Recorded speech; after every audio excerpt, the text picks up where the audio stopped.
పరలోకానికి తొలిపెట్టు ఏది అన్న దానికి సమాధానంగా ఏం చూసాం మనం?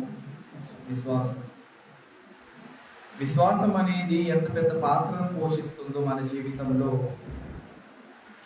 అనగా విశ్వాసంలో మనం ఎలా ఉండాలి, విశ్వాస జీవితం ఎలా ఉండాలి, విశ్వాసం అంటే ఎలా ఉంటుంది, ఇవన్నీ విషయాలను ఈ పాఠంలో మనం ఆలోచిస్తున్నాం. తండ్రి అయిన దేవుడు మన కొరకు సిద్ధపరిచిన పరలోకానికి చేరాలి అంటే ఆయన అన్నిటిలో పరిశీలించేది, ముఖ్యంగా మనలో చూసేది ఏంటి అంటే విశ్వాసాన్ని చూస్తాడు. ఏ పని చేసినా అందులో విశ్వాసాన్ని ఖచ్చితంగా ఆయన వెతుకుతాడు. ఒకవేళ అక్కడ విశ్వాసం కనిపించలేదు అంటే ఆ పనితనానికి ఏమాత్రం కూడా ఆయన వాల్యూ కట్టడు. ఎందుకంటే విశ్వాసం అనేది అంత గొప్పది, అది లేనప్పుడు ప్రయోజనం లేనిదిగానే ఉండిపోతుంది. క్రియలు లేని విశ్వాసము మృతమే, అలాగే విశ్వాసం లేని పనులు ఏవి ఉన్నవి వ్యర్థమే. కాబట్టి విశ్వాసం ఎప్పుడైతే మనలో ఉంటుందో ఆ విశ్వాసానికి మనము కార్యసిద్ధి కలగజేసినప్పుడే మనము నీతిమంతులుగా పిలువబడే అవకాశాన్ని సంపాదించుకుంటాం. అయితే విశ్వాసం అనేది తండ్రి అయిన దేవుడు మనలో ఎలా చూస్తాడు, ఏ ఏ సందర్భాల్లో చూస్తాడు అంటే, ఒక మాటగా చెప్పాలి అంటే అన్ని వేళల్లో చూస్తాడు. పలానా దగ్గర చూడడు, పలానా సందర్భంలో చూడడు అని మనం ఎక్కడ కూడా చెప్పలేము. ఎందుకంటే బైబిల్లో వ్రాయబడిన సంగతులు అలాంటివి. హెబ్రీయులకు రాసిన పత్రిక 11వ అధ్యాయం, హెబ్రీయులకు రాసిన పత్రిక 11వ అధ్యాయం నుండి మనము విశ్వాసం అన్నది ఏంటో అక్కడ వివరిస్తూ తెలియజేస్తున్న సంగతిని మనము ఆలోచిద్దాం. మొదటి వచనం నుండి, విశ్వాసం అన్నది నిరీక్షింపబడు వాటి యొక్క నిజ స్వరూపమును, అదృశ్యమైనవి ఉన్నవి అనుటకు రుజువునై ఉన్నవి. దానిని బట్టి పెద్దలు సాక్ష్యము పొందిరి. పెద్దలు ఏం పొందారంట? సాక్ష్యం పొందారు. దేని వలన సాక్ష్యం పొందారు? ఏ విధంగా వారు సాక్ష్యం పొందారు అంటే, విశ్వాసం అన్నది నిరీక్షింపబడి వారి యొక్క నిజస్వరూపము. ఎవరైతే నిరీక్షణ కలిగి ఉంటారో వారు విశ్వాసం యొక్క నిజస్వరూపాన్ని చూపించగలరు. ఒకవేళ నిరీక్షణ అనేది మనలో లేనప్పుడు విశ్వాసం యొక్క నిజస్వరూపాన్ని మనం చూపించలేము. అయితే ఆ పెద్దలు ఎలా సాక్ష్యం పొందారు అంటే, ఆయన అంటున్నాడు, అదృశ్యమైనవి ఉన్నవి అనుటకు రుజువుగా ఉన్నారు. వారు నమ్మారు. ఆయన కనిపించకపోయినా, ఆయన వారి ఎద్దకు రాకపోయినా, వారి ఎదురుగా లేకపోయినా వారు నమ్మింది ఏంటి అంటే, దేవుడు నిజమైన దేవుడు, ఆయన నమ్మకస్తుడు. మోరవర్గా వారు నమ్మింది ఏంటి అంటే, కనిపించని ఆలోకం ఉంది అన్నది నమ్మారు. వారు విశ్వసించింది ఏంటి అంటే, కనిపించని ఆలోకం, నిరీక్షణ అనేది ఎలా ఉండాలో అనే దాని గురించి చెబుతున్నారు ఆయన. మనం నిరీక్షించే నిరీక్షణ ఏదైతే ఉందో అది దేని కొరకు నిరీక్షణ పెడుతున్నాము? విశ్వాసం అనేది మనం ఉన్నది ఉన్నట్టుగా చూపించాలి అంటే మనకు నిరీక్షణ ఉండాలి. నిజ స్వరూపం చూపించాలి అంటే నిరీక్షణ ఉండాలి. మరి నిరీక్షణ దేని మీద ఉండాలి? ఆ పక్క పేజీలోనే మనకు తెలియజేస్తున్నారు. 9వ వచనం నుండి మనం చదవగలిగితే, విశ్వాసమును బట్టి అతడును అతనితో ఆ వాగ్దానమునకు సమాన వారసులైన ఇస్సాకు, యాకోబులు అనువారును గుడారములో నివసించుచు అన్య దేశములలో ఉన్నట్టుగా వాగ్ద దేశములో పరవాసులైరి. ఏలయనగా దేవుడు దేనికి శిల్పియు నిర్మాణకుడై ఉన్నాడో పునాదులు గల ఆ పట్టణము కొరకు అబ్రహాము ఎదురు చూచుచుండెను. నిరీక్షణ అంటే ఏంటి అంటే ఎదురు చూడటం. నిరీక్షణ అంటే ఏంటి? ఎదురు చూడటం. విశ్వాసులకు తండ్రి అయిన అబ్రహాము గారు దేని కొరకు ఎదురు చూశారు అంటే పునాదులు గల ఆ పట్టణం కొరకు ఆయన ఎదురు చూశాడు. అంటే ఆయన నిరీక్షణ దేని మీద పెట్టాడు? పరలోకానికి వెళ్ళాలి, పరలోకాన్ని సంపాదించుకోవాలి, పరలోకానికి చేరుకోవాలి అనే నిరీక్షణలోనే ఆయన ఉన్నాడు. ఆయన భూమి మీద ఉన్నారు, వేటిని కూడా ఆయన ఆశించలేదు. అదే చెప్తున్నారు, వారు ఎక్కడ నివసించారంట? గుడారంలో నివసించారు. ఎందుకు నివసించారు అంటే మేము పరదేశులము, మేము యాత్రికులము, మళ్ళీ మేము ఏం చేయాలి? వెళ్ళిపోవాలి. బంగ్లాలు కట్టుకొని అది కట్టుకొని ఇది కట్టుకొని ఆయన బిందాసుగా జీవించలేదు. ఎక్కడ స్థలం దొరికితే అక్కడ గుడారాలు వేసుకొని ఆయన నివసించాడు. ఈవెన్ ఆయన కానాను దేశంలో ఉన్నప్పుడు కూడా ఆయన గుడారంలోనే ఉన్నాడు, బంగ్లా కట్టుకొని లేడు. ఎందుకు అంటే నేను యాత్రికుడను, నేను పరవాసిని. అదే చెప్తున్నాడు అక్కడ. విశ్వాసమును బట్టి అతడును అతనితో ఆ వాగ్దానమునకు వారసులైన ఇస్సాకు యాకోబు అనువారును గుడారంలో నివసించుచు అన్యుల దేశములో ఉన్నట్టుగా వాగ్దాత దేశములో పరవాసులైరి. కదండి, వాగ్దాన దేశం ఏది? వాగ్దాన దేశం ఏది? కానాను దేశం.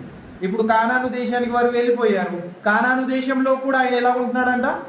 పరవాసులై ఉన్నారంట. అంటే ఈ దేశం నాది కాదు, ఈ లోకం నాది కాదు, నేను వెళ్ళిపోవాల్సిన చోటు మరొకటి ఉంది. దాని కొరకే ఆయన ఎదురు చూశాడు. దేవుడు దేనికి శిల్పియు నిర్మాణకుడై ఉన్నాడో పునాదులు గల ఆ పట్టణము కొరకు ఎదురు చూశారంట. ఎవరు? విశ్వాసులకు తండ్రి అయిన అబ్రహాం గారు. అంటే ఇప్పుడు మన నిరీక్షణ దేని మీద ఉండాలి? మన నిరీక్షణ దేని మీద ఉండాలి? మన ఎదురు చూపు దేని మీద ఉండాలి? పరలోకం కొరకు ఉండాలి. అప్పుడే కదండి విశ్వాసులుగా పిలువబడతాము, అబ్రహాం గారి వారసులుగా ఉంటాము. తండ్రి ఎలాగైతే ఉన్నాడో పిల్లలు కూడా అలాగే ఉండాలి. మన తండ్రి అయిన అబ్రహాం గారు ఎలా ఉన్నారు అంటే పునాదులు గల ఆ పట్టణం కొరకు ఎదురు చూశారు. మనం మాత్రం దేనికోసం ఎదురు చూస్తున్నాము? ఎప్పుడు పెళ్ళిళ్ళు అవుతాయా? ఎప్పుడు బిల్డింగ్ కడతామా? ఎప్పుడు మనం మంచి జాబ్ చేస్తామా? ఎప్పుడు అంతస్తుల్లో ఉంటామా? మంచి ఏసీ రూమ్లో ఉంటామా? కదండి, మనం ఎదురు చూసేది దేని కొరకు అంటే ఇహలోక సంబంధమైన వాటి కొరకు మనం ఎదురు చూస్తాము. అబ్రహాం గారు దేని కొరకు ఎదురు చూశారంట? పరమందున్న ఆ లోకం కొరకు ఆయన ఎదురు చూశాడు. ఇంకా అద్భుతమైన విషయం చెప్పమంటారా? మనకైనా ఇంత ఇన్ఫర్మేషన్ ఉంది, కానీ అబ్రహాం గారికి ఎలాంటి ఇన్ఫర్మేషన్ లేదు. పరలోకం అంటూ ఒకటి ఉంది, నరకం అంటూ ఒకటి ఉంది, మనం భూమి మీద ఉన్నాము, భూమి అనేది ఇలాంటిది, దేవుడు మన కొరకు ఇలా చేసాడు అనే ఈ 66 పుస్తకాల్లో మనం చదివితే తెలుస్తుంది. ఇన్ఫర్మేషన్ అంతా మనకు పెట్టాడు ఆయన, కానీ ఆయనకి ఎలాంటి ఇన్ఫర్మేషన్ లేదు. కానీ ఆయన ఎదురు చూసింది దేనికోసం? పునాదులు గల ఆ పట్టణం కొరకు, అనగా పరలోకం కొరకు. మనం చరిత్రను తిరిగేస్తే అబ్రహాము గారు ఇదిగోండి పలానా దగ్గర సుఖంగా ఉన్నారు అన్న చరిత్ర మనకు కనిపించదు. పలానా దగ్గర అండి ఇంత పెద్ద అంతస్తులు కట్టాడు. దేశమంతా ఆయనదేనండి, దేశమంతా ఆయనదే. భారతదేశం మన పేరు మీద రాసామనుకోండి, మనంతా ఇంకా గొప్పవారు ఎవరు లేరు, మనల్ని పట్టుకునేవారు ఉండరు. ఇంకా దేశం ఎందుకండి? ఒక గల్లీ రాసిస్తేనే మనము ఉన్న ఫలంగా ఉండము కదా. ఒక గల్లీ రాసిస్తేనే మనము ఒక దగ్గర ఉన్నాం తిన్నగా. కానీ దేశమంతా ఆయన చేతిలో పెట్టిన ఆయన ఏం చేశాడు? ఆ లోకం కొరకే ఎదురు చూశాడు. అంటే ఆయన విశ్వాసం ఎలా ఉంది, మన విశ్వాసం ఎలా ఉంది? మనం దేని కొరకు వేచి ఉన్నాము? దేని కొరకు ఎదురు చూస్తున్నాము? మన నిరీక్షణ దేని మీద ఉంది? ఆయన చూపించాడు కాబట్టే విశ్వాసులకు తండ్రిగా ఉన్నాడు. అదే మొదటి వచనంలో చెప్తున్నాడు. ఏమని అంటే విశ్వాసం అనున్నది నిరీక్షింపబడి వాటి యొక్క నిజస్వరూపము. ఆ నిజస్వరూపాన్ని అబ్రహాం గారు చూపించారు. అందుకే తండ్రిగా నిలబడ్డాడు ఆయన. కర్త అయిన యేసుక్రీస్తు వారు కూడా అలాగే భూమి మీదకి వచ్చినప్పుడు ఏది కూడా ఆయన ఆశించలేదు. ఆయన దేన్ని కూడా ఏమి కూడా పెట్టుకోలేదు. నా కొరకు ఇది ఉండాలి, నా పేరటి ఇది ఉండాలి అనే ఒక ఆలోచన ఏది కూడా పెట్టలేదు. ఆకాశపు గూళ్ళు ఉన్నాయి, ఆకాశ పక్షులకు గూళ్ళు ఉన్నాయి, నక్కలకు గొర్రెలు ఉన్నాయి, కానీ నాకు మాత్రము తలవాల్చుటకు స్థలం లేదు. ఆయన ఎందుకు ఆశించలేదు అంటే, నేను కర్తను, విశ్వాసులందరికీ నేను కర్తను, విశ్వాసానికి నేను కర్త అయినప్పుడు విశ్వాసులైన వారందరూ కూడా నేను చెప్పినట్టుగా నడుచుకోవాలి. అలాగే నడుచుకున్నారు అబ్రహాం గారు అలాగే నడుచుకున్నారు. ఎలా నడుచుకున్నారు అంటే, భూమి మీద ఉన్న వాటిని దేన్ని కూడా ఆయన ఆశించలేరు. తన సొంత దేశంలోనే ఆయన ఎలా ఉన్నాడంట? పరవాసిగా ఉన్నాడంట. అంటే ఆయనకు అర్థమైపోయింది, ఈ లోకం నాది కాదు, నేను వెళ్ళాల్సిన లోకము మరొకటి. మనకి ఇన్ని వాక్యాలు రాయబడినా మనం ఈరోజు చేసేది ఏంటి అంటే, ఈ లోకం కోసమే ఆలోచిస్తాం. నరకం అంటే ఇలా ఉంటుంది, నరకంలో ఎవరెవరు ఎలా ఉంటారు, ఏ స్థితి ఉంటుంది, పరలోకంలో ఉన్నవారు ఎలా ఉంటారు, పరలోకానికి వెళ్ళాలంటే ఏం చేయాలి, అన్ని విషయాలు మనకు రాయబడినా మనం చదువుతున్నా వింటున్నా మనకు ఎక్కట్లేదు. కానీ అబ్రహాం గారికి వితిన్ సెకండ్లో ఎక్కిపోయింది. ఆ జీవం కలిగిన దేవుడు ఎలాంటి వాడో, ఆయన ఎక్కడ ఉంటాడో, ఎలా ఉంటుందో ఆయన స్థితి, ఆయన శక్తి ఏంటో కదా. దేవుడు అడిగిన ప్రతీది ఆయన కాదు అనకుండా ఇచ్చేసాడు. దేన్ని కూడా ఆయన లేదు నేను ఇలా చేయను అనలేదు.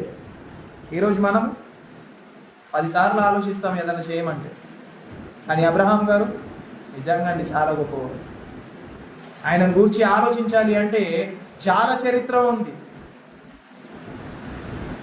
ఆ దేశానికి ఎలా వెళ్ళాలో తెలియదు, కానీ వెళ్ళిపోయాడు. రూట్ మ్యాప్ లేదు ఆయనకు. అదే ఇందాక చదివిన మాటల్లోని పై మాటలు కనిపిస్తుంది మనకు. 8వ వచనం నుండి, అబ్రహాము పిలువబడినప్పుడు విశ్వాసమును బట్టి ఆ పిలుపునకు లోబడి తాను స్వాస్థ్యముగా పొందనయ్యున్న ప్రదేశమునకు బయలు వెళ్ళెను, మరియు ఎక్కడికి వెళ్ళవలెనో అది ఎరుగకయే బయలు. నీకో దేశాన్ని ఇస్తాను, ఆ దేశానికి వెళ్ళాలి అన్నాడు. అంతే. ఏమన్నాడు ఆయన? నీకో దేశాన్ని ఇస్తాను, నీకు స్వాస్థ్యంగా, కనుక నువ్వు ఆ దేశం నీదే, ఇంకా అక్కడ ఉండాలి నువ్వు అనేసి కానాను దేశాన్ని ఆయన ఇచ్చేస్తే ఆయన ఏం చేశాడంట? అక్కడికి ఎలా వెళ్ళాలో తెలియకయే బయలుదేరిపోయాడు. ఈరోజు మనం ఏదైనా పని చేయమన్నాం అనుకోండి, దానికి ఆరా తీసేంత వరకు మనకు మనశ్శాంతి ఉండదు. ఎలా చేయాలి, ఎక్కడ ఉండాలి కదండి. మీరు ఎవరినైనా పిలిచి పలానా దగ్గరికి వెళ్ళమన్నాను అనుకోండి, అప్పుడు ఏం అడుగుతారు ఫస్ట్? మీరు పలానా దగ్గరికి వెళ్ళండి అంటే బోరబండ సర్కిల్ దగ్గరికి వెళ్ళండి అన్నాను, బస్ స్టాప్ దగ్గరికి వెళ్ళండి అంటే ఏం అడుగుతారు మీరు ఫస్ట్? ఎలా వెళ్ళాలి, ఎందుకు వెళ్ళాలి, ఏం చేయాలి, ఏం పని, ఇవన్నీ అడిగిన తర్వాత వీటన్నిటికీ సమాధానం వచ్చిన తర్వాత మన ఆన్సర్ షీట్ నిండిన తర్వాత అప్పుడు మనం ఏం చేస్తామంటే ఓ నిర్ణయానికి వస్తాం. వెళ్ళాలనుకుంటే వెళ్తాను, లేదంటే లేదు. కానీ అబ్రహాం గారు ఎలా కాదు. ఆయన ఎలాంటి వాడు అంటే చెప్పిన వెంటనే వెళ్ళిపోయాడు. ఎలా వెళ్ళాడు అంటే వెళ్ళాల్సిన చోటుకి ఎలా వెళ్ళాలో తెలియకయే బయలుదేరిపోయాడు. ఈరోజు చర్చికి తిన్నగా రమ్మంటేనే మనం అడ్రస్ తెలిసిన తర్వాత కూడా రాము. ఆరాధనకు ఆదివారం రావాలి అంటే మనము అడ్రస్ తెలిసినా ఇక్కడికి రాము. ఎందుకు? మన సొంత పనులు మనకు, మన ఇష్టానుసారమైన ఆలోచనలు మనవి. కానీ అబ్రహాం గారు ఒక దగ్గర నుండి ఇంకో దగ్గరికి వెళ్ళాలి. ఆ మ్యాప్ని చూస్తే మనకు తెలుస్తుంది. బైబిల్స్లో ఫస్ట్ మ్యాప్ ఉంటుంది, అబ్రహాం గారు ప్రయాణం చేసిన మ్యాప్. ఆ మ్యాప్ని చూస్తుంటే ఎక్కడి నుండి ఎక్కడికి వెళ్ళారు, ఆరాడు నుండి ఎక్కడికి వెళ్ళారు, అక్కడి నుండి ఎక్కడికి వెళ్ళారు కదండి. ఒక్కొక్క చోట బలులు కట్టుకుంటూ, ఆయన బలిపీఠాలు కట్టుకుంటూ, దేవుణ్ణి ప్రార్థన చేసుకుంటూ, దేవుణ్ణి మహిమపరుస్తూ కానాను దేశానికి చేరుకున్నాడు. ఎలా వెళ్ళాలో తెలియకయే బయలుదేరాడు. దేని బట్టి బయలుదేరాడంట? అది విశ్వాసమును బట్టి. వెళ్తే ఏమైపోతుందో, వెళ్తే ఎవరేం చేస్తారో కదా, ఇలాంటి ఏవి కూడా పెట్టుకోలేదు. ఉన్న బలంగా కన్నవారిని విడిచిపెట్టేశాడు, తన దేశాన్ని విడిచిపెట్టేశాడు, తన ఊరిని విడిచిపెట్టేశాడు, అయిన వారిని విడిచిపెట్టేశాడు. తనదైనది ఏదైతే ఉందో తన తోడు పెట్టుకొని బయలుదేరుతూనే ఉన్నాడు. ఎందుకు అంటే పునాదులు గల ఆ పట్టణాన్ని నేను పొందుకోవాలి అంటే ఇప్పుడు నేను ఖచ్చితంగా ఆయన చెప్పింది చెయ్యాలి. ప్రశ్నలు రాకూడదు, అనుమానాలు రాకూడదు. మనం విశ్వాసం అనేది దేని మీద నిలబడుతుంది అంటే ఎప్పుడైతే నువ్వు అనుమానించావో నీ విశ్వాసం పోయినట్టే, ఎప్పుడైతే ప్రశ్నించావో నీ విశ్వాసం పోయినట్టే. ప్రశ్నించలేదు, ఆయన చరిత్రను మనం తిరిగేస్తే ఎక్కడ కూడా ప్రశ్నించినట్టుగా ఉండదు, అనుమానించినట్టుగా ఉండదు, ఎక్కడ కూడా ఆగిపోయినట్టుగా ఉండదు. ఎందుకు అంటే పునాదులు గల ఆ పట్టణాన్ని నేను పొందుకోవాలి అంటే నేను ఇప్పుడు ఒకరికి మాదిరిగా ఉండాలి. అందుకే ఆయన వారసులుగా ఉన్నవారే పరలోకానికి చేరుకుంటారు అని చెప్పేశాడు. ఆయన ఇంకా ఆయనను గురించి చెప్పాలి అంటే కింది మాటలు ఉంటుంది చూడండి. అయితే వారు మరి ఏ శ్రేష్టమైన దేశమును అనగా పరలోక సంబంధమైన దేశమును కోరుచున్నారు, అందుచేత తాను వారి దేవుడని అనిపించుకున్నటకు దేవుడు వారి తండ్రి అయిన దేవుడు ఒకవేళ నిజంగానే ఇస్సాకును నేను చంపేస్తే మళ్ళీ ఇస్సాకును పుట్టించేంత శక్తి ఆయన. మనము విశ్వసించే విశ్వాసం ఎలా ఉందో భక్తులు అనగా తండ్రి అయిన దేవుని ఇష్టాన్ని నెరవేర్చే భక్తులు, ఇష్టాన్ని నెరవేర్చి వారి యొక్క జీవితాన్ని అర్పించిన భక్తులు వారి యొక్క విశ్వాసాన్ని ఎలా చూపించుకున్నారు అనేది మనం పరిశీలిస్తే విశ్వాసులకు తండ్రి అయిన అబ్రహాం గారు ఏ విషయంలో కూడా ఆయన వెనుతిరిగి చూడలేదు. తన విశ్వాసాన్ని కాపాడుకోవడానికి ఎన్నో ప్రయత్నాలు చేశాడు, ఎన్నో కష్టాలు పడ్డాడు. ప్రయాణం అంటే చిన్న విషయం అనుకుంటాం. ప్రయాణం అంటే చిన్న విషయం అనుకుంటాం, కానీ చిన్న విషయం కాదు. ఆయన ఒక చోట నుండి మరో చోటికి వెళ్ళాలి అంటే ఈరోజు మనకు ఫ్లైట్స్ ఉన్నాయి, ట్రైన్స్ ఉన్నాయి, బస్సెస్ ఉన్నాయి, కార్స్ ఉన్నాయి కదండి. ఒక దగ్గర నుండి మరో దగ్గరికి వెళ్ళాలి, మరో ప్రాంతానికి చేరుకోవాలి అంటే ఎన్నో మనకు అవకాశాలు ఉన్నాయి. కానీ అబ్రహాం గారు ప్రయాణం చేయాలి అంటే ఒక దగ్గర నుండి ఇంకో దగ్గరికి వెళ్ళాలి అంటే సుమారు లెక్కేస్తే సుమారు 3500 కిలోమీటర్లు, 1000 కిలోమీటర్లు ప్రయాణం చేసింది ఆయన. ఆయన ప్రయాణం చేసిన యొక్క కిలోమీటర్ని మనం లెక్క పెడితే సుమారు 3500 కిలోమీటర్లు ఆయన ప్రయాణం చేశాడు. కేవలం కాలినడకని కానాను దేశానికి వెళ్ళాలి ఆయన ఉన్న ప్రాంతం నుండి అంటే అన్ని కిలోమీటర్లు ఆయన ప్రయాణం చేశాడు. కారణం తండ్రి అయిన దేవుడు చెప్పాడు, నేను అది చెయ్యాలి. కానీ మన విశ్వాసం ఎలా ఉంది, మన ఆలోచన విధానం ఎలా ఉంది, మనం ఏం చేస్తున్నాము, ఆయన కోరుకున్నది ఏంటి, మనం చేసేది ఏంటి అని పరిశీలిస్తే అబ్రహాం గారిలో 0.01% కూడా మనం ఏమాత్రం కూడా ఆయనలో జీవించాలి. ఆయన ఏ విధంగా అయితే జీవించాడో, ఆయన ఎలాగైతే విశ్వాసాన్ని చూపించాడో అందులో ఒక భాగం కూడా మనం చూపించలేదు. అంత గొప్ప విశ్వాసం ఆయన. ఇకపోతే క్రీస్తు దగ్గరికి వెళ్ళాలి అంటే ఆయనలో ఉన్న విశ్వాసం చాలా గొప్పది. ఆయన విశ్వాసానికే కర్త, విశ్వాసం కలిగిందే ఆయన వలన. అలాంటప్పుడు ఆయన విశ్వాసాన్ని ఎలా చూపించి ఉంటాడు, ఎలా కనుపరుచుంటాడు, అన్ని వేళలో తన విశ్వాసాన్ని ఎలా కాపాడుకుంటాడు కదా. ఏ విషయంలో కూడా యేసుక్రీస్తు వారు కూడా తగ్గలేదు. అన్ని విషయాలలో పోటీగానే నిలబడ్డాడు, అన్ని విషయాలలో జయించాడు. ఎందుకు అంటే నేను ఒకరికి మాదిరిగా ఉండాలి, మాదిరిగా ఉండాలి, మార్గదర్శిగా ఉండాలి. అంటే నేను మార్గాన్ని వేయాలి అంటే నేను సరిగ్గా ఉంటేనే వారు నా మార్గంలో నడుస్తారు. నేనే సరిగ్గా లేనప్పుడు వారికి నేనేం చెప్పగలను? వారు ఎలా నాలో జీవిస్తారు? నాలో ఎలా వారు వస్తారు? నాలో ఎలా నిలకడగా ఉంటారు కదా? అన్నిటిలో మాదిరిగా ఉన్నాడు, అన్నిటిలో మాదిరిగా ఉన్నాడు యేసుక్రీస్తు వారు. ఎందుకంటే ఆయన కర్త కాబట్టి. పలానా దగ్గర ఇలాంటి లోపం ఉంది అండి యేసుక్రీస్తు వారు చేసిన దాంట్లో అని ఎక్కడైనా మనం చూపించగలమా చరిత్రను? ఒక్క మాట కూడా మనం చూపించలేము. ఆనాడే ఆయన సవాలు విసిరేశాడు, నాలో ఎవరు పాపం ఉందని ఎవరైనా నిరూపించండి అని. ఎందుకు అంటే ఆయనలో అంత పరిశుద్ధత ఉంది, ఆయన జీవించే విధానం కూడా అంత పరిశుద్ధంగా ఉంది. ఎందుకు అలా అంటే నేను కర్త, వీరందరూ కూడా నాలా జీవించారు కాబట్టి. అబ్రహాము గారు విశ్వాసులకు తండ్రిగా ఉన్న ఆయన, మనం ఆయన వారసులుగా ఉండాలి. ఆయన వారసత్వాన్ని పొందుకున్న వారమే క్రీస్తులో జీవించిన వారిగా ఉంటాం. ఎవరైతే క్రీస్తులో జీవిస్తారో వారు మాత్రమే నిత్య జీవాన్ని పొందుకునే అవకాశాన్ని సంపాదించుకుంటారు. విశ్వాసము గలవారిగా ఉండాలి. అదే అధ్యాయంలోనే చివరి మాటలు తెలియజేస్తున్నారు.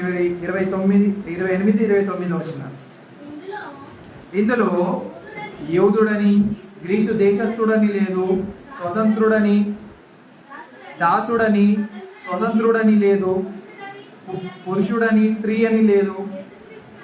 యేసుక్రీస్తునందు మీరందరూ ఏకముగా ఉన్నారు. మీరు క్రీస్తు సంబంధులైతే ఆ పక్షమందు అబ్రహాము యొక్క సంతానమై ఉండి వాగ్దానము ప్రకారము వారసులై ఉన్నారు. ఆయనకు వాగ్దానం చేశాడు, ఇదిగో నీ నుండి నేను అన్యజనులకు కూడా నేను వారసత్వాన్ని నీకు ఇస్తాను, నేను ఆశీర్వదిస్తున్నాను. ఏంటి అంటే నీ నుండి అన్యజనులు కూడా ఆశీర్వదింపబడతారు. అలా ఆశీర్వదింపబడిన వారని మనం. ఆయన ఏర్పరచుకున్న జనాంగము మొట్టమొదటి ఇశ్రాయేలీయులు అయితే, ఆయన రెండవదిగా ఏర్పరచుకున్నదే క్రైస్తవులు. వారు అన్యజనుల్లో నుండి వస్తారు. మనమందరం కూడా అన్యులమే. ఎవరైతే బాప్తిస్మం తీసుకుంటారో, ఆయన యందు నిలకడగా ఉంటారో, ఆయన పనులు చేస్తారో వారు మాత్రమే క్రైస్తవులు. ఇక్కడ బాప్తిజం తీసుకున్న ప్రతి ఒక్కరు కూడా క్రైస్తవులు అయిపోరు. పాయింట్ ఏంటంటే బాప్తిజం తీసుకున్న ప్రతి ఒక్కరు కూడా క్రైస్తవులు అయిపోరు. 2 days బ్యాక్ ఒక వీడియో చూశాను. అతను ఒక గవర్నమెంట్ ఎంప్లాయీ. ఇంటర్వ్యూలో తను చెప్పింది ఏంటి అంటే, బై బర్త్ నేను క్రిస్టియన్ అని. ఏంటంట? By birth Christian. By birth Christians ఎవరు ఉన్నారు? బై బర్త్ క్రిస్టియన్స్ ఎవరైనా ఉన్నారా? అలా అనుకున్న వారు ఏంటి, ఇంకా క్రైస్తవులే కాలేదు. క్రైస్తవుల గురించి ఇంకా తెలియదు వారి. క్రైస్తవులు ఎప్పుడు అవుతారు అంటే అనేక శ్రమలు అనుభవించి అప్పుడు క్రైస్తవులుగా పిలువబడతారు. బాప్తిజం తీసుకున్నంత మాత్రం క్రైస్తవులమా? అంటే ఏది వాస్తవమో ఏది అవాస్తవమో అనేది తెలియకుండానే మేము క్రైస్తవులం అని చెప్పేసుకుంటున్నారు. క్రైస్తవులైన వారు ఎలా ఉంటారు అంటే విశ్వాసులకు తండ్రి అయిన అబ్రహాం గారు ఎలాగైతే జీవించారో అలాగే జీవిస్తారు. అదే చెప్తున్నాడు 29వ వచనంలో, మీరు క్రీస్తు సంబంధులైతే ఆ పక్షమందు అబ్రహాం యొక్క సంతానమై ఉండి. మీరు క్రీస్తు సంబంధులైతే, క్రీస్తు సంబంధులుగా ఎప్పుడు అవుతాం మనము? క్రీస్తు సంబంధులు అంటే ఎలా అవుతాము? ఆయన ఎలాగైతే జీవించాడో మనం కూడా అలా జీవిస్తే ఆయన సంబంధులం అవుతాం. మనం కేవలం ఆయన పేరుని తగిలించుకుంటే ఆయన సంబంధులం అవుతామా? లేదు. ఆయన ఎలాగైతే జీవించాడో అలా జీవిస్తేనే ఆయన సంబంధులము. అలాంటి వారి గురించి చెప్తున్నాడు ఏమని అంటే, ఆ పక్షమందు అబ్రహాం యొక్క సంతానమై ఉండి వాగ్దాన ప్రకారము వారసులమై ఉంటాం. మనం ఆయన వాగ్దానం చేశాడు, ఇప్పుడు మనం వారసులమై ఉండాలి. అది ఎలాగవుతాము అంటే క్రీస్తు ద్వారానే మనం ఆయనకు వారసులుగా అవుతాము. ఆయన వారసులైన వారు ఎవరైతే ఉన్నారో వారే క్రీస్తు సంబంధులై ఉంటారు. క్రీస్తు సంబంధులైన వారు ఎవరైతే ఉంటారో వారే పరలోకానికి వెళ్ళే అర్హతను సంపాదించుకుంటారు. అలా చేయనప్పుడు, అలా జీవించినప్పుడు మనము క్రీస్తు సంబంధులము కాదు. ఆ ప్రకారంగా లేనప్పుడు విశ్వాసులకు తండ్రి అయిన అబ్రహాము గారికి మనము వారసులము కాదు. ఆ వారసత్వాన్ని మనం పొందుకోవాలి అంటే ఆయన చెప్తున్నాడు, విశ్వాసమందు మీరేం చేయాలి? నిలకడగా ఉండండి. మీరు విశ్వాసమందు నిలకడగా ఉండండి అనే విషయాన్ని తెలియజేస్తూనే ఆయన చెబుతున్న మాట అపోస్తల కార్యములు పౌలు గారు 14వ అధ్యాయం అపోస్తల కార్యములు 22వ వచనంలో శిష్యుల మనస్సును దృఢపరిచి విశ్వాసమందు నిలకడగా ఉండవలెననియు అనేక శ్రమలు అనుభవించి మనము దేవుని రాజ్యములో ప్రవేశింపవలెనని వారిని హెచ్చరించారు కదా. అనేక శ్రమలు అనుభవించి ప్రయాణం మొదలు పెట్టాడు అంటే ఆయనకి ఎక్కడ కూడా శ్రమ రాలేదు అని కాదు. ప్రయాణము మొదలు పెట్టాడు అంటే అబ్రహాం గారు ఆయనకి ఎక్కడ కూడా ఆపద రాలేదు, ఎక్కడ కూడా కష్టం రాలేదు అనుకోకూడదు. ఇక్కడ నుండి ముంబైకి వెళ్తేనే మనం కింద మీద అవుతాం కదా. ఎందుకు అంటే ప్రయాణంలో అంత ప్రయాసం ఉంటుంది కాబట్టి. అలాంటిది కాలినడక అన్ని వేల కిలోమీటర్లు ఆయన ప్రయాణించాడు అంటే ఎంత కష్టం ఉంటుంది కదండి. మళ్ళీ అందులో ఎక్కడికి వెళ్ళాలో తెలియదు. కొన్నిసార్లు మార్గం తప్పిపోయి మనం ఊరంతా తిరిగేసి వస్తాం. ఒక చోటికి వెళ్ళాలి అంటే ఆ మార్గం తెలియనప్పుడు, దానికి దారి తెలియనప్పుడు ఏం చేస్తాం? మనం ఊరంతా తిరుగుతూ ఉంటాం. ఒకరికి అడిగిన తర్వాత ఇక్కడే ఉందా అంటే ఇక్కడే ఉందా. కానీ అబ్రహాం గారికి అడ్రస్ కూడా తెలియదు ఎలా వెళ్ళాలి, కానీ వెళ్ళిపోయాడు. ఎలా వెళ్ళాడు? దేవుడి మీద విశ్వాసమును బట్టి అబ్రహాం గారు నీతిమంతులుగా పిలువబడ్డారు. విశ్వాసమును బట్టే ఆయన ఇస్సాక్ గారిని బలి ఇచ్చాడు. విశ్వాసమును బట్టే వెళ్ళమన్న చోటికి ఆయన వెంటనే వెళ్ళిపోయారు. మనము విశ్వాసులమైతే మనం ఏం చేస్తున్నాం? మనము విశ్వాసులమైతే మన విశ్వాసము ద్వారా మనం ఏం సమాధానం చెబుతున్నాం? ఈ లోకానికి ఏమని మెసేజ్ ఇస్తున్నాం? మన విశ్వాసము ద్వారా ఒకరు మారుమనసు పొందారా?